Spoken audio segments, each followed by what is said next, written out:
अर्थात मला माझ्या घरीच गावीच दिवाळी साजरी करायला आवडते. मला फटाके फोडायला खूप आवडतात. मी लहानपणी हैदोस घातलाय. त्या रद्दीपासून वगैरे एक नरकासूर बनवला जातो आणि त्याचं दहन केलं जातं. येणारी दिवाळी तुमच्यासाठी सुख, समाधान, समृद्धी घेऊन येऊ, आरोग्य घेऊन येऊ आणि स्वतःची काळजी घ्या, इतरांची काळजी घ्या. कुठल्याही गोष्टीचा अतिरेक करू नका प्लीज.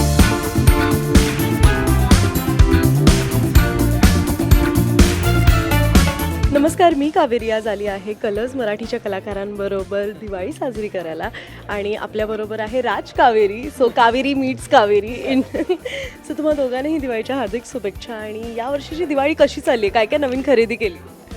खरेदी बरंच काही केलं आहे. शॉपिंग काही संपत नाही आहे, पण खूप मज्जा येते आहे. घरच्यांसाठी छान छान खरेदी सुरू आहे, डेकोरेशनची सगळी तयारी सुरू आहे. मग आकाशकंदील असेल किंवा लाईटिंग असेल वगैरे या सगळ्याच गोष्टी, छान छान काय फराळ करायचं आहे, मग त्यासाठी लागणारं साहित्य आहे त्याची खरेदी सुरू आहे. सगळ्याच गोष्टी एकत्र आल्यात आणि मज्जा येते खूप.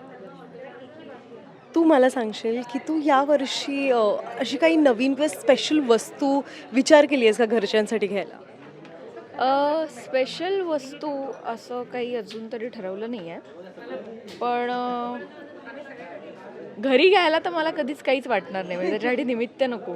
मी कधीही घरी एखादी वस्तू घ्यायची असेल तर मी एनी टाईम तयार असेल आणि मला आवडेलच घ्यायला. घरच्यांसाठी असं म्हणायचं झालं तर शॉपिंग केली आहे, कपडे वगैरे बऱ्याच गोष्टींची. सेटवरची दिवाळी कशी असते? सेटवरची दिवाळी धमाल असते. म्हणजे मज्जा येते, सगळेजण एकत्र असतो. स्पेशली निवेदिता ताई वगैरे खूप खायला घेऊन येतात, मज्जा येते. बेसिकली आत्ताच आम्ही दिवाळीचा एपिसोड केला आणि खूप मजा आली. म्हणजे बेसिकली मला ट्रेडिशनल कपडे नाही आवडत, पण काय होतं आणि त्यात ते शूटिंगला दिवस 2-2-3-3 दिवसही घालावे लागतात कधी कधी, कारण तो चंक संपणं गरजेचं असतं, ते सीन्स संपणं गरजेचं असतं. पण त्यातही ती एक वेगळी मज्जा असते. ते एक वातावरण ऑलरेडी क्रिएट होतं सेटवर की दिवाळी आली आहे. हे आम्हाला ऑलरेडी महिनाभर किंवा 15-20 दिवस आधीपासून कळायला सुरुवात होते की बाबा हां, आता दिवाळी आली आहे किंवा हा सण आलाय. एक्झॅक्टली सण नंतर येतात आणि आमच्याकडे आम्ही आधीच केलेले असतात. एक्झॅक्टली. तुम्हाला दिवाळीची सुट्टी मिळाली का? थोडीफार आहे. फर्स्ट डे आहे, भाऊबीजे वगैरे करायची म्हणता येते, पण आहे, छान आहे. हा, पण 2 दिवस तरी सुट्टी आहे.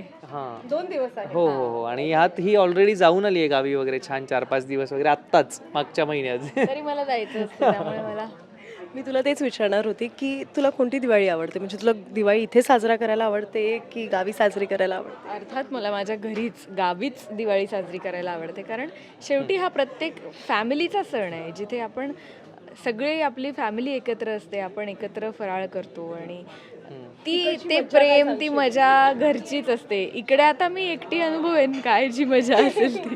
पण तिकडची मजा कशी असते? तिथे काय वेगळं असतं? वेगळं म्हणजे असं काही नाही, पण एक पद्धत वेगळी असते. आमच्याकडे काय म्हणतात, लक्ष्मीपूजन असेल किंवा लक्ष्मीपूजनचंच मी इथे वेगळे पण सांगते की आमच्याकडे दर लक्ष्मीपूजनच्या संध्याकाळी एकतर सगळी बाजारपेठेतली सगळी दुकानं, सगळ्या जण आपापली दुकानं धुतात, स्वच्छ करतात, त्याची पूजा करतात आणि संध्याकाळी त्या पूजेचं दर्शन घ्यायला, देवाचं दर्शन घ्यायला मुलं म्हणा किंवा सगळे लोक जात असतात प्रत्येकाच्या दुकानात आणि तिकडे काहीतरी स्वीट वाटलं जातं.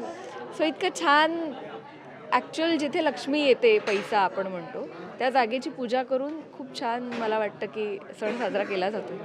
तू मगाशी एक किस्सा सांगितलास, नरक चतुर्दशी कशी साजरी करतात तुमच्या इथे, तर तो प्लीज शेअर करशील का प्रेक्षकांबरोबर? बऱ्याच ठिकाणी करत असतील, पण आमच्याकडे विशेष मन लावून केला जातो. म्हणजे एक खूप बरीच काय म्हणतात, वाडी असते एखादी, म्हणजे जसं की किंवा नगर म्हणू आपण इकडच्या भाषेत, तर ते सगळेजण ना एक छान एकत्र येतात आणि आपल्याकडचं काही असेल टाकाऊ सामान, त्यापासून गवत असेल, काही कचरा असेल, वर्तमानपत्र असतील, तर असं सगळ्या रद्दीपासून वगैरे एक नरकासूर बनवला जातो आणि त्याचं दहन केलं जातं. सो यामध्ये पण इंटरेस्टिंग गोष्ट आहे की यातही एक त्यांनी कॉम्पिटिशन लावली आहे की आपण सगळ्यात जास्त विकृत बनवायचा आणि त्याला जाळायचा. त्याच्या जवळपास मुळात काय होतं, त्यामुळे आपल्या घरातली सगळी घाण बाहेर पडते नरकासुराच्या रूपाने, की तो बनवण्याच्या निमित्ताने आपण जुने फाटके कपडे असतील, रद्दी असेल किंवा काहीही टाकाऊ सामान ते त्यानिमित्ताने त्याचं दहन केलं जातं आणि घरात एक छान प्रसन्नता पॉझिटिव्हिटी काय म्हणतात साकारते. सो यासाठी केला जाणारा हा एक परंपरेनुसार चालत आलेला एक एक एक गोष्ट आहे ही आणि ती खूप वेगळी असते. तुम्ही ते येऊन अनुभवलं तर तुम्हाला जास्त नीट समजेल. तन्वीच्या दिवाळीचे किस्से तर आपण ऐकलेच आहेत, तर मला तुलाही विचारायला आवडेल की चाळीत खूप वेगळ्या पद्धतीने दिवाळी साजरा केली जाते, तर तू ती मजा कशी सांगशील आम्हाला? एक वेगळं वातावरण असतं. सगळे प्रत्येक सण हा मिळून मिसळून साजरा केला जातो. प्रत्येक गोष्ट शेअर केली जाते. प्रत्येकाच्या आनंदात शेजारी पाजारी आनंदी होत असतात. एखाद्याकडे काही दुःखद घटना घडली असेल किंवा काही त्यांचा मूड नसेल, त्यांच्याकडे यावेळी दिवाळी साजरी केली जाणार नसेल किंवा फराळ त्यांच्याकडे बनला जाणार नसेल, तर शेजारी पाजारीच त्यांना सगळ्या गोष्टी त्यांना देतात, ते गिफ्ट्स देतात. तर ऑटोमॅटिकली ते त्यांचं दुःख विसरतात. सो मला असं वाटतं की कुठलाही सण, जसं मी मगाशी म्हटलं की हा नाती जपण्यासाठी, एकमेकांच्या जवळ येण्यासाठी आणि मला असं वाटतं की प्रत्येकाच्या सुखात किंवा दुःखात किंवा आनंदात सहभागी होण्यासाठी असतो. सो दिवाळी मला असं वाटतं की ह्या जी मुंबईतली चाळ संस्कृती आहे तिथे प्रत्येक सण हा असाच सेलिब्रेट केला जातो आणि मला असं वाटतं की त्यामागचं खरं तर ते ॲडव्हान्टेज आहे ही संस्कृती मुंबईत असणं. तुला फटाके फोडायला किती आवडतात? मला फटाके फोडायला खूप आवडतात. मी लहानपणी हैदोस घातला आहे, पण आत्ता गेली काही वर्ष मी ठरवलं आहे की फटाका अजिबात फोडायचं नाही म्हणून. फटाक्यांनी एअर पोल्युशन हो, पोल्युशन वगैरे बऱ्याच गोष्टी होत आहेत. ऑफकोर्स आता काय आहे की आम्ही सिरियलमध्ये एक तुम्ही चंक पाहाल की जिथे आम्ही पाऊस आणि भुईचक्र वगैरे लावतोय वगैरे, पण तो एक कामाचा भाग आहे. मी असं म्हणणार नाही की तुम्ही अगदीच बंद करा किंवा काही जणांच्या भावना कदाचित दुखावल्या जातात याने, पण मला स्टील असं वाटतंय की तुम्ही विचार करावा या सगळ्या गोष्टींचा. एक्स्ट्रीम करू नका कुठलीही गोष्ट. सो या सगळ्या गोष्टींचा आपण विचार करायला पाहिजे असं मला वाटतंय. सो बाकी तुमच्यावर डिपेंड करते. दिवाळीच्या निमित्ताने मी एक रॅपिड फायर घेणार आहे तुमच्या दोघांबरोबर. मी तुम्हाला एक वर्ड सांगेन आणि तो वर्ड तुम्ही ऐकला की तुमच्या को स्टारचा चेहरा तुमच्या डोळ्यासमोर येतो हे तुम्ही मला सांगायचं. ओके? दिवापंटी. दिवापणती. तन्वी. कंदील. कंदील. तू पण सांगू शकते ना, तुला पण विवेक. उत्तर दे. कंदील मी का? तो ठसठशीत घरात दिसतो, त्याचा उजेड घरभर पसरतो आणि तो आकर्षक असतो. ओके, सो विवेक. मग बरोबर, मग मीच. चकली. चकली सानिया म्हणजे जान्हवी. हा, जी की विलन आहे ती आमच्या शो मध्ये. सो ती चकली. सुतळी बॉम्ब. सुतळी बॉम्ब. सुदर्शन. सुदर्शना.